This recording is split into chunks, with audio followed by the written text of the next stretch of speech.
Hi folks, it's Paul from AOPG. I hope everybody's doing well today.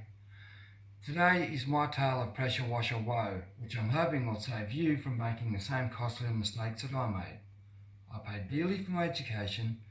I knew what pressure washers did, knew what I wanted to do with one, and knew what I wanted from one. My ignorance was in thinking that apart from build quality, essentially they were all the same and did the same thing.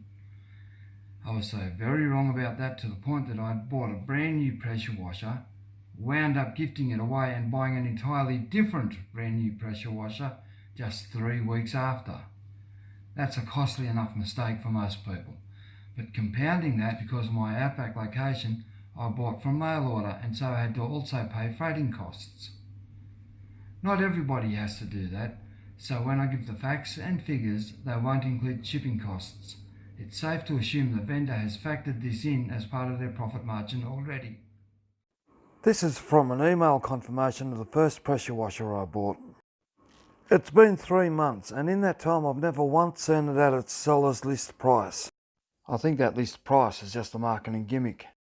I recognise the folks from Obsessed Garage as knowledgeable authorities on pressure washers, and they've never heard of Jet USA. I've given a link in the description to their informative series of videos on pressure washers. This was meant to be a 3200 psi pressure washer, and I'm sceptical enough about that, but in the fine print it revealed that its constant running pressure was only 1800 psi. I'm not griping exclusively about this mob, but all cheap pressure washers in general that come from China seem to be this way. So please, have a look closely. This is what my experience has taught me. Moving from the top of the picture down to the bottom, these are the issues that I encountered. Proprietary fittings meant that no upgrades, aftermarket accessories, hoses, wands, fittings, etc. could be installed.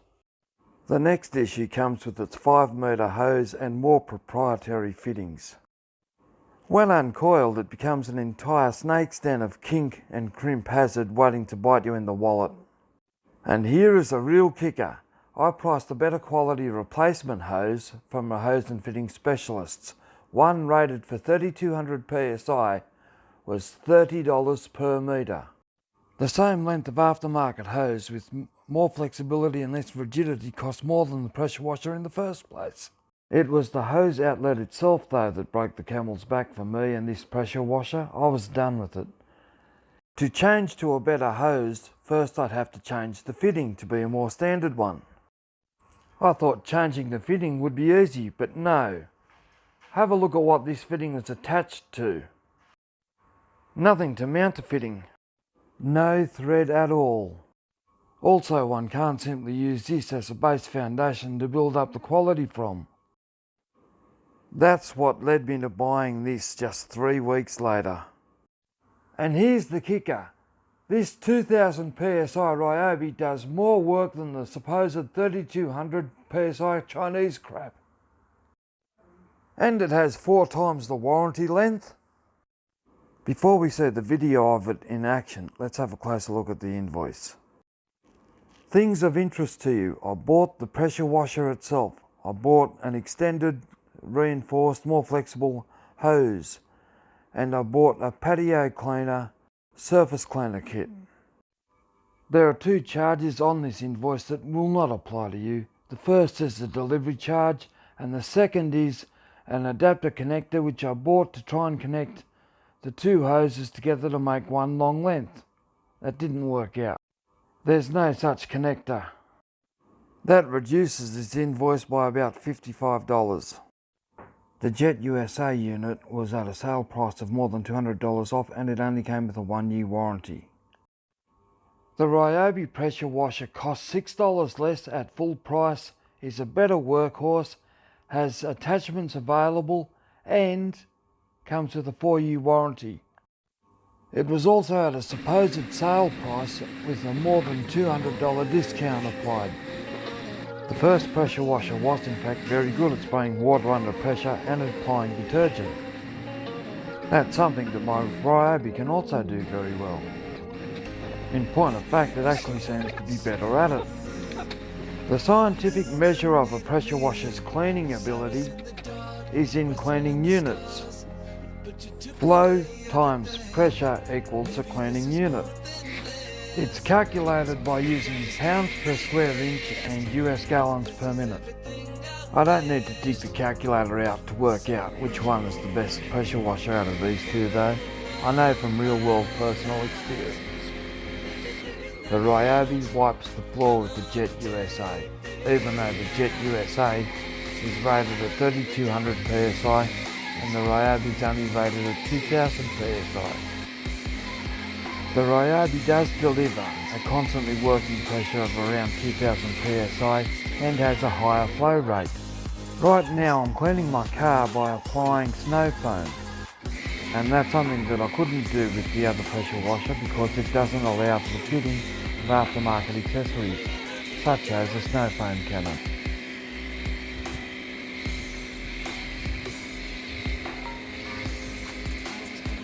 Another thing I wanted to do with the pressure washer was clean our cemented areas. The first time that I used the pressure washer to clean these cemented areas, I used the lance and the jet nozzle and it seemed to take forever. The result at the end was cleaner, yes, but somewhat streaky and patchy in places. This uses water jets to propel the rotating arm around underneath the attachment at a ferocious speed, and this gives great cleaning power. In summary, I guess I could say that cheap washers may not deliver their performance that they advertise, and you won't be able to see the fine print until after you've bought the box and opened it up and read the instructions and details. Be careful when you buy a pressure washer, a cheap pressure washer especially.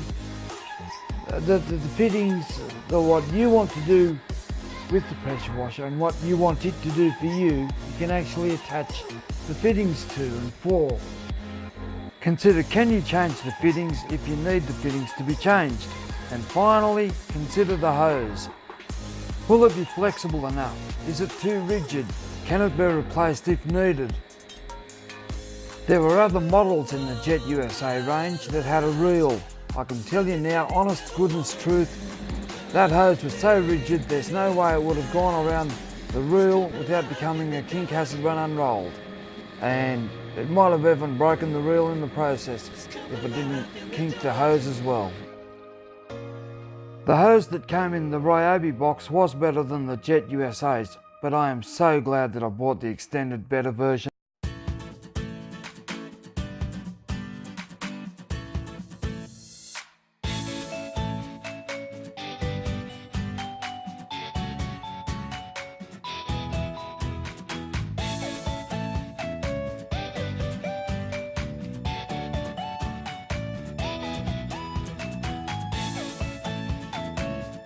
Well, that's it. This video is done and dusted and over.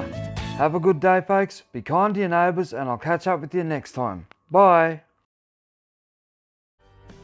We've got a video. So I stuffed it already.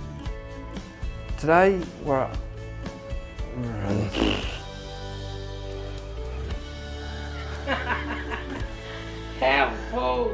Oh, it's one of those things, but eventually I'll get it.